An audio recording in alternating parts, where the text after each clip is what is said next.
Another brick in the wall. Um outro tijolo no muro. Eu acho que a gente devia mais derrubar os muros dessas escolas que estão aí, que eles estão falando, que a gente conhece bastante aqui no Brasil, né? E espero que hoje aqui a gente também comece a fazer um pouco disso, né?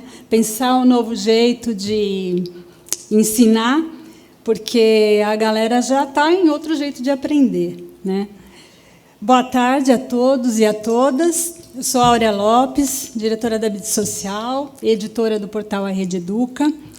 É uma satisfação ter vocês aqui hoje para esse debate, para conversar sobre recursos educacionais abertos. Eu quero agradecer, em nome da BID Social, a NET e a Claro, que nos apoiaram na realização desse evento. Quero agradecer à Unibs Cultural, que está nos recebendo aqui. Quero agradecer a parceria do Instituto Educa Digital, nosso parceiro de conteúdo. E quero agradecer especialmente também os nossos palestrantes, que gentilmente vieram aqui compartilhar essas experiências e todo esse conhecimento. O fórum, a gente está chamando de fórum exatamente para ser uma roda de conversa, né? Um debate aí permanente. Então, nós começamos hoje com esse evento presencial e vamos continuar com uma troca no portal A Rede Educa, que vocês já devem conhecer, né? A programação está aí com vocês, a gente já vai começar, e depois nós vamos ter um coquetel de confraternização para o lançamento do Anuário à Rede, que eu vou contar um pouquinho mais depois. E, para a gente já ir direto ao que interessa, eu vou chamar aqui a Priscila Gonçalves, nossa parceira, diretora do Instituto Educa Digital.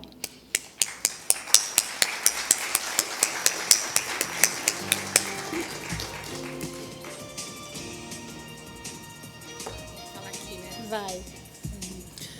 Boa tarde, pessoal. Deixa só ele localizar aqui. Posso sentar com o microfone?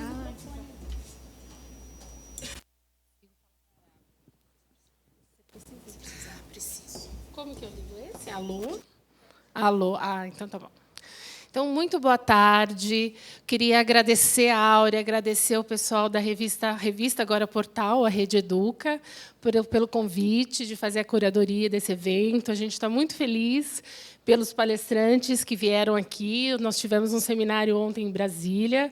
Foi um seminário internacional, num auditório de 200 lugares lá em Brasília. Nesse momento bastante turbulento por lá, a gente conseguiu fazer um debate muito rico, trazendo esse tema da educação aberta. E eu vou falar um pouquinho para vocês do trabalho que a gente faz em educação aberta na cultura digital, que é o foco do Instituto, e mostrar um vídeo sobre REA, Recurso Educacional Aberto, que é o que vai pairar toda a nossa discussão hoje aqui, né, nosso debate. E eu espero que vocês participem bastante, como foi lá em Brasília, com muitas perguntas. A gente vai fazer um modelo aqui que cada um pode intervir na conversa, para a gente, de fato, poder trocar mais.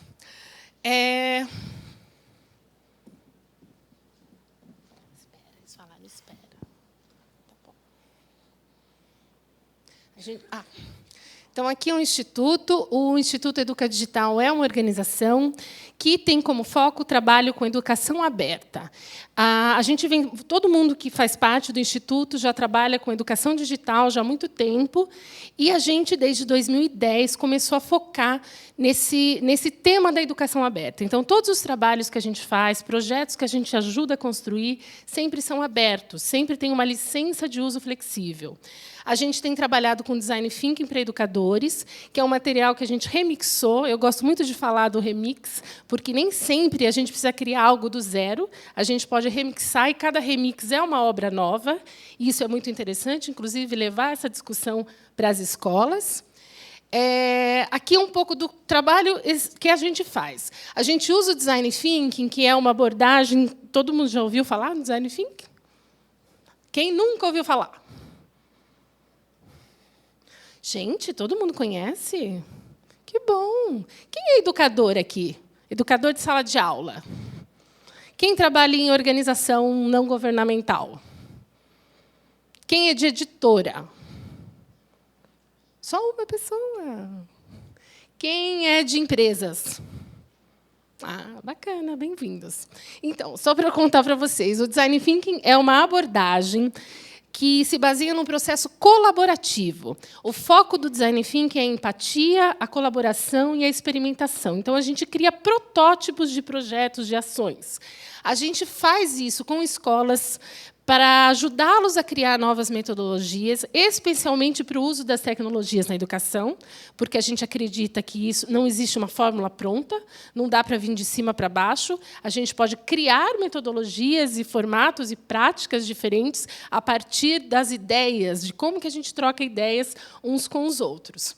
E a gente faz também concepção de projetos. Alguns projetos estão aqui, que vocês vão poder conhecer hoje. A Silvia, do Educatu, vai falar do processo que a gente ajudou a construir o Educatu, que é uma rede aberta.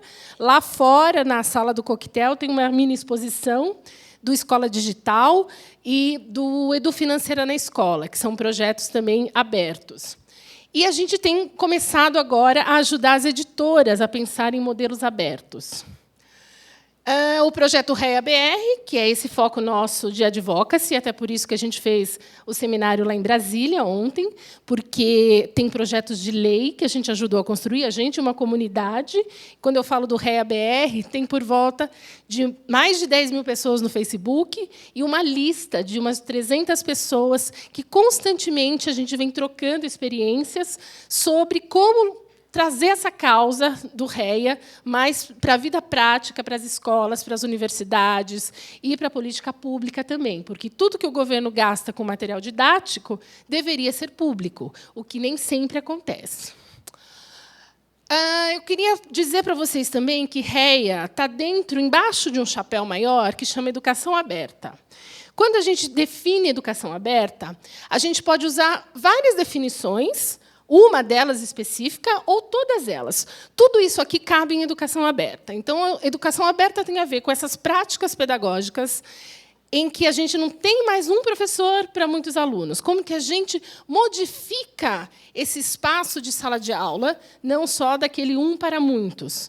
Outro ponto é o REA, são os materiais abertos, são os softwares livres. Por que isso é importante para a gente conseguir remixar, readaptar, recombinar os materiais? Outro ponto que tem a ver com a educação aberta é o autodidatismo do estudante. Esses cursos massivos que estão têm cada vez mais oferta para as pessoas poderem escolher os seus percursos de aprendizagem. A ubiquidade é você poder aprender de qualquer lugar, o que o celular proporciona muito hoje, né, o smartphone, e também tem a ver com acessibilidade. Então, todas essas definições estão dentro desse conceito de educação aberta. Para falar de REA especificamente, a gente, o ano passado, criou um vídeo, que era um sonho nosso da comunidade, ter um vídeo de REA em português, que já tem vários vídeos em outros idiomas, mas em português ainda não tinha. Então, a gente fez um projeto, vou mostrar para vocês o vídeo, que é rapidinho, com a Open Knowledge Foundation e a Unicamp. O Theo Amiel está aqui também, depois ele vai contar dos mapeamentos, como que resultou esse vídeo, para a gente assistir o vídeo e entrar no nosso debate de hoje. Tá?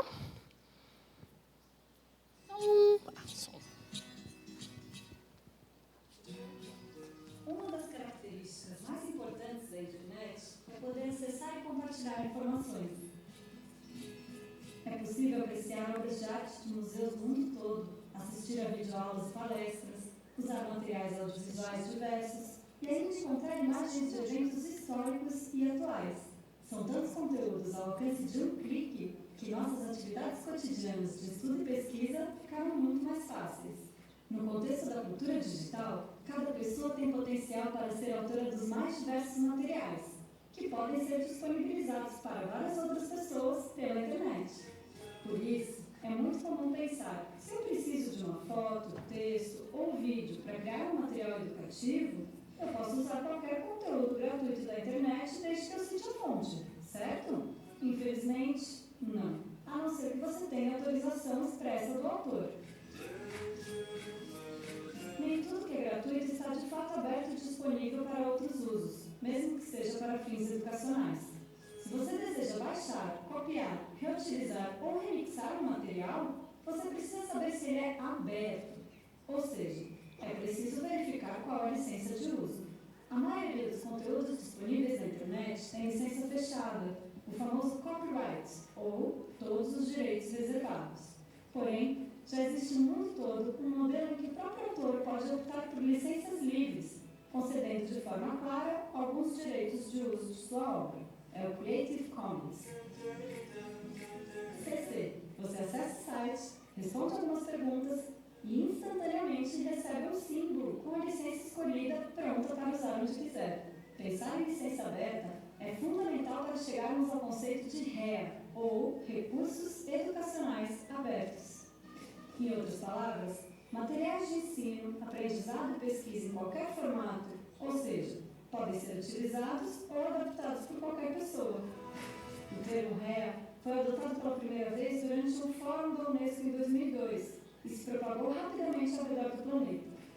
Hoje, existem inúmeras comunidades articuladas para criar, reutilizar e difundir recursos educacionais de maneira aberta. Esse é um ciclo virtuoso.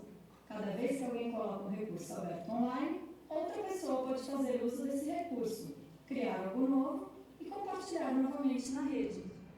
Os REA contribuem para uma transformação fundamental na educação, a promoção da autoria.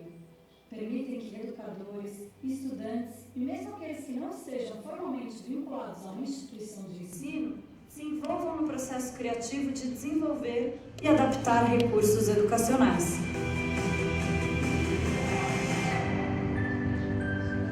Governos e instituições de ensino podem ajudar oferecendo formação, incentivando e apoiando professores e alunos na produção colaborativa de textos, vídeos e outros materiais de qualidade. Estes materiais podem ser adaptados a um contexto regional, compartilhados na rede e remixados por outros professores e alunos em situações diversas. Ao dar maior atenção a licenças e formatos que utilizamos em nossas produções, começamos a colaborar com o universo dos REA. A possibilidade de acesso e formação se expande para toda a sociedade. Experimente utilizar software livre para criar seus recursos abertos, o que facilitará salvar e disponibilizar suas produções em um formato que permita o uso e reuso. E para encontrar materiais com licenças abertas, você pode, por exemplo, usar o recurso de busca avançado disponível em vários sites, como Flickr, Google e YouTube, e escolher pesquisar por direitos de uso ou licenças. Há muito mais para explorar o mundo dos REA. Faça parte você também. Para saber mais sobre o tema e onde encontrar REA, visite os sites www.rea.net.br, www.educaçãoaberta.org, www.mira.org.br.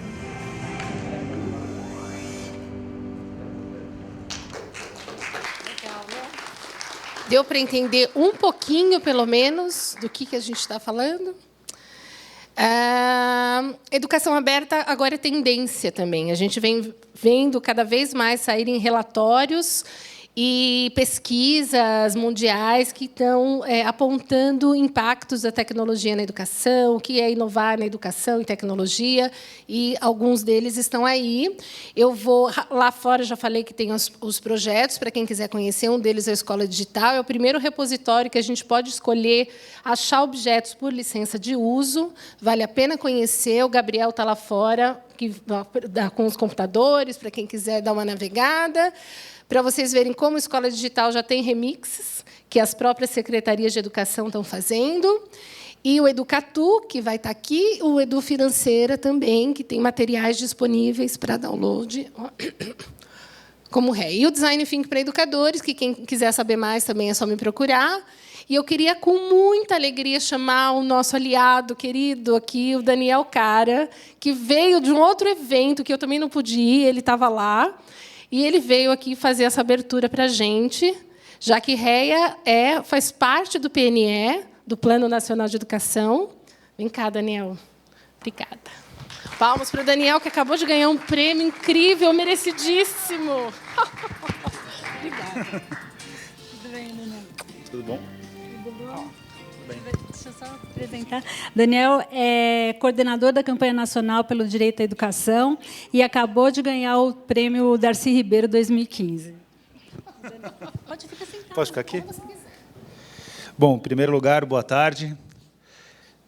É um prazer enorme, né, para a Campanha Nacional pelo Direito à Educação fazer parte desse fórum. Nós tivemos, né, na construção do Plano Nacional de Educação uma participação extremamente ativa em relação às inovações do plano, aquilo que o plano traz como agendas que, de fato, estavam fora da pauta da área de educação e que, ao longo do tempo, ao longo da tramitação do plano, foram ganhando mais evidência. Sem dúvida nenhuma, a REA teve um destaque muito grande, quer dizer, ela conseguiu obter uma centralidade no debate. Não foi o tema mais debatido, porque era um tema que ainda muitos parlamentares não tinham. Ontem teve um evento lá no Congresso Nacional, e isso foi perceptível. Muitos parlamentares ainda não têm,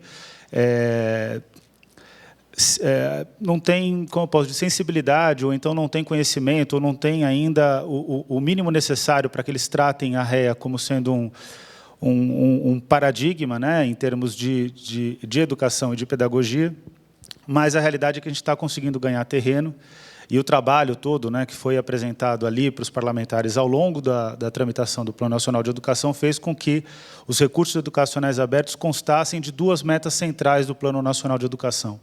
A primeira é a meta de alfabetização das crianças até os 8 anos de idade ou até o 3º ano do ensino fundamental. A meta em si já é uma meta polêmica, mas acabou sendo esse o critério que se estabeleceu como referência de alfabetização de crianças. E a outra, que eu considero a mais importante, na inclusão da REA como perspectiva, que é a questão da meta 7, que é a meta de qualidade da educação, que está vinculada ao IDEB, que é o Índice de Desenvolvimento da Educação Básica, mas esse vínculo ao IDEB não é um vínculo que nós consideramos suficiente para se determinar a qualidade da educação, mas que, dentro das estratégias da meta, para quem não conhece, o Plano Nacional de Educação é composto por 20 metas e centenas de estratégias. Cada meta tem um conjunto de estratégias. As metas são o comando para a sociedade cobrar os governos para a realização do Plano Nacional de Educação, e as estratégias são comandos para que o governo execute medidas para que se alcance aquelas metas. E na meta 7, que é de qualidade da educação, a meta em si, o texto da meta, que a gente chama de caput da meta, né, que é a introdução da meta e o comando principal da meta.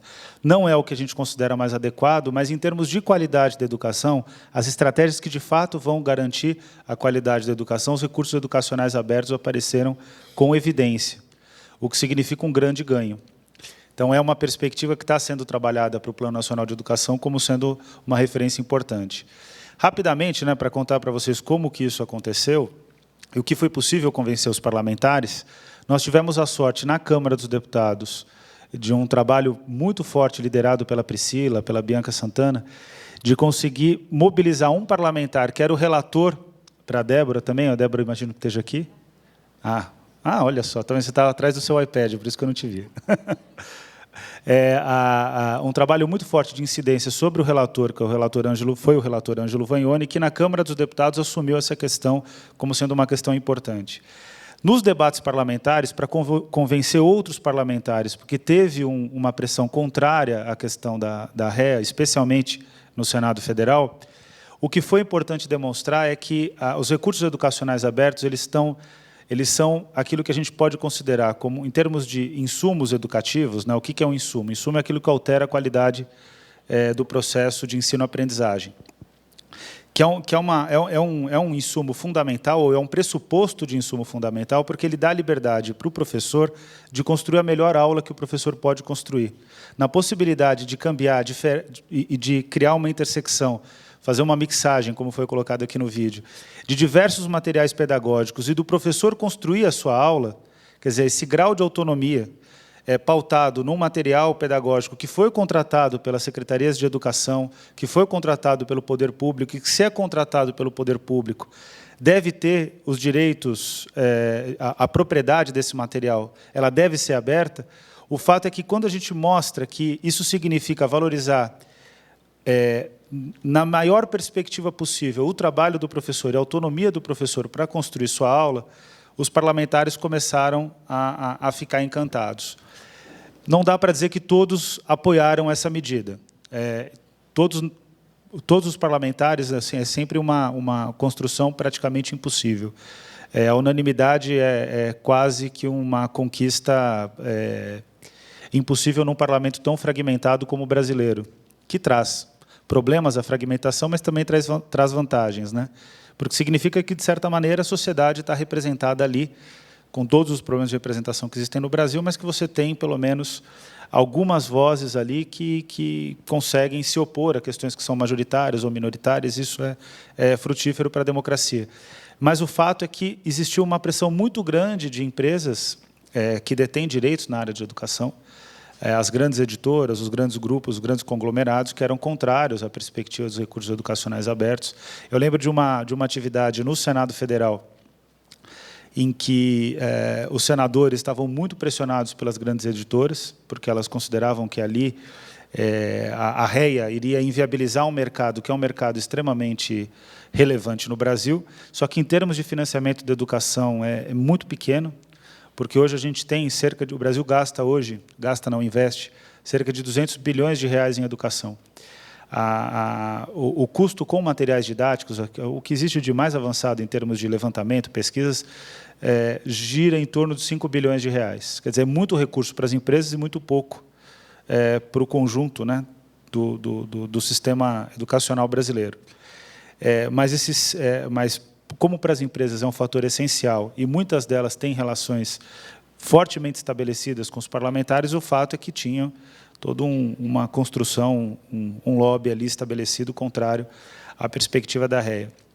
E num desses debates no Senado Federal, eles diziam que a REA iria tirar a possibilidade das editoras construírem materiais com qualidade, porque, afinal de contas, né, a base do negócio está pautada na ideia de que você contrata um bom profissional para que esse bom profissional execute um bom trabalho, crie um bom material didático. Esse bom material didático vai ter um custo que tem que ser comprado pelo poder público, mas o fundamento desse material é que a qualidade dele está baseada na possibilidade de remunerar bem o editor, né, o profissional que é contratado para fazer o livro didático, por exemplo.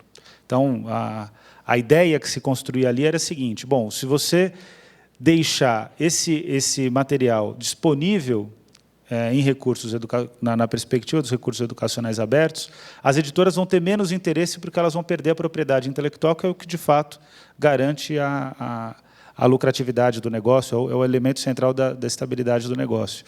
E o que a gente conseguiu mostrar, isso foi graças a um outro seminário que eu fui sobre REA aqui na Assembleia Legislativa de São Paulo, na época com... tudo bom, Carol. O que foi possível convencê-los de que isso era um caminho equivocado é de que o exemplo dos Estados Unidos, né, serviu como um paradigma para a gente mostrar que, quando o poder público contrata um material, quer dizer, quando ele adquire o direito de uso sobre o material, e considerando que o objetivo central do poder público é o direito à educação, quando ele se dedica à área, e que o direito à educação no Brasil é um direito constitucional, e que na LDB, e esse ponto é muito pouco debatido na educação brasileira, na Lei de Diretriz e Base da Educação Nacional, o preceito fundamental é da autonomia de projeto pedagógico das escolas e, portanto, também dos professores em sala de aula, que, a partir do momento que o governo federal ou os governos estaduais e municipais contratam um produto, eles têm total direito sobre aquele produto, e quem contrata aquele produto é o poder público. E que a função primordial do poder público é tornar tudo aquilo que ele faz público, quer dizer, disponível a todos. E, a partir do momento que a gente consegue convencer pelo menos uma maioria disso, os argumentos não conseguem mais, daqueles que eram contrários, não conseguem mais se estabelecer. Não foi um dos pontos que a gente mais se dedicou, eu tenho que ser sincero com vocês, porque o Plano Nacional de Educação é uma agenda imensa, que trata de todos os pontos que foram trabalhados dentro do Congresso Nacional em relação à pauta de educação, mas foi um ponto que a gente se dedicou por um princípio, né?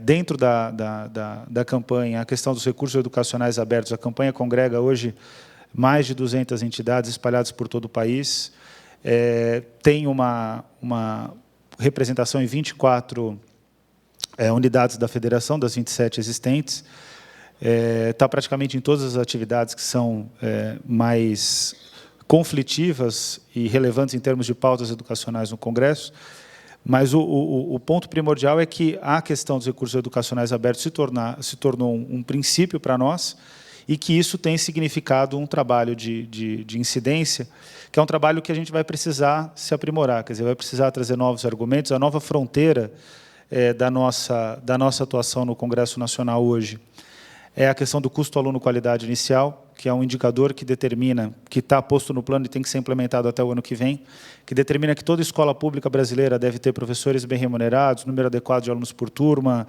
todas as escolas devem ter biblioteca, laboratório de ciências, laboratório de informática e uma quadra poliesportiva coberta.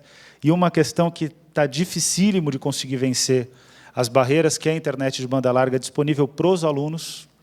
Hoje as escolas estão conseguindo avançar na distribuição da internet de banda larga para as secretarias e para os corpos administrativos. A velocidade da nossa internet é muito baixa. Eu tive recentemente no Fórum Mundial de Educação na Coreia do Sul, e é impressionante a velocidade da internet nas escolas lá. Sem dúvida nenhuma, o acesso à internet facilitaria muito a perspectiva dos recursos educacionais abertos, né? Então, essa é uma fronteira que a gente vai atuar muito fortemente, mas existem dificuldades logísticas, existem dificuldades de expansão de mercados de oferta de serviços de banda larga, especialmente para o norte do Brasil, que precisam ser superados, e isso só vai ser superado com fundo público. Se não adianta, ou então com uma ação reguladora do Estado, coisa que nós estamos muito distantes de conseguir efetivar no Brasil. Então, em termos de fronteira, esse é o ponto que, para nós, é um ponto nevrálgico e um ponto central de mobilização. A gente tem acompanhado o debate no Uruguai, eu não sei em que medida que vocês acompanham o esforço do governo uruguaio de garantir que toda escola e todo aluno tenha acesso à internet. A gente está agora fazendo um debate muito forte de trabalhar com a ideia do um computador por aluno. A gente está começando a analisar isso, então não é uma posição que eu trago aqui, mas de que a ideia é tentar expandir essa fronteira para uma unidade computacional por aluno, o que significa que celulares, tablets acabam também sendo uma unidade computacional. Certamente o celular não é um veículo bom, né, para a utilização com materiais didáticos, pelo menos em relação a materiais didáticos com muito conteúdo, né? Mas dá para criar coisas diferentes, dá para criar aplicativos. Então, no fundo, o que o debate sobre a REA, e eu quero deixar essa como mensagem final, a sensibilização que a gente tem feito um esforço de se aproximar mais, né, do movimento de REA, a Priscila, a Débora, agora a Áurea, né, sempre pressionando a gente para entrar mais fortemente nesse debate, mas o que eu quero deixar claro para vocês é que muito mais a REA transformou a visão da campanha do que a campanha tem ajudado a construir a questão da REA. Eu acho que a gente até tem que se colocar mais nesse processo. Mas o fato é que toda essa discussão que foi trazida para nós fez com que nós radicalizássemos a nossa visão de posição pedagógica,